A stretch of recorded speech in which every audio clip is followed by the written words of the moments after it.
The woman was just about to take the abortion pills from the doctor's hand, unaware that the baby inside her wasn't ready to die. In an instant, the unborn child knocked the pills to the ground. Even so, it didn't change the woman's determination to end the pregnancy. She asked the doctor to prescribe another set of pills and said she would brew and drink them at home. Hearing this made the baby panic. He immediately cried out to his father, shouting for help. The man, startled by a mysterious voice calling him Dad and begging to be saved, thought he was hallucinating. What he didn't know was that the baby inside the woman's belly was actually the reincarnation of a divine child. The night before, the woman had been drugged and manipulated, and in a moment of confusion, ended up sleeping with the man. It was during that very moment that the divine child's soul entered her womb. Suddenly, the woman's belly began to swell at a visible speed. The two of them rushed to the hospital. To their shock, the doctor told them she was already 4 months pregnant. The woman was stunned on the spot, because she was sure that before last night, she had never been with any man. But the doctor swore there was no mistake. Emotionally devastated, she decided to abort the child immediately. But the baby, desperate to live, spoke again, asking the man to save him. The man looked around, but couldn't find where the voice was coming from. The doctor brushed it off, saying he was likely weak and hallucinating. But then the child spoke again, saying he was inside the mother's womb. This time the man was completely shocked and started to wonder if the voice really was coming from the woman's belly. Sensing his disbelief, the baby told him to look at the doctor. The next second,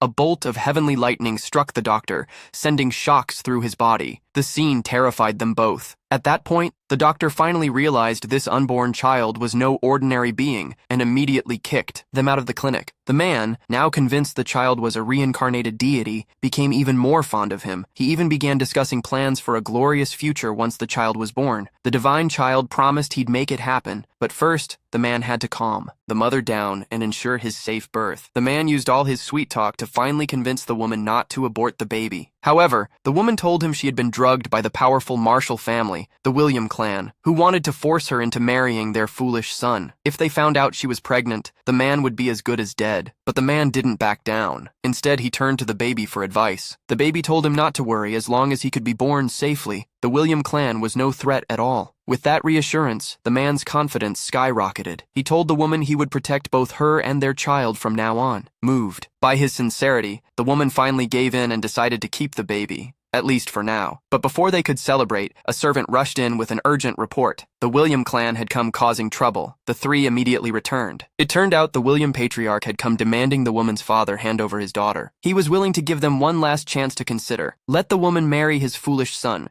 and he promised her family would enjoy wealth and power. But the woman's father, being a man of principle, refused to sell his daughter for personal gain. Before he could finish his sentence, the William patriarch struck with full force, disabling the father's years of cultivation.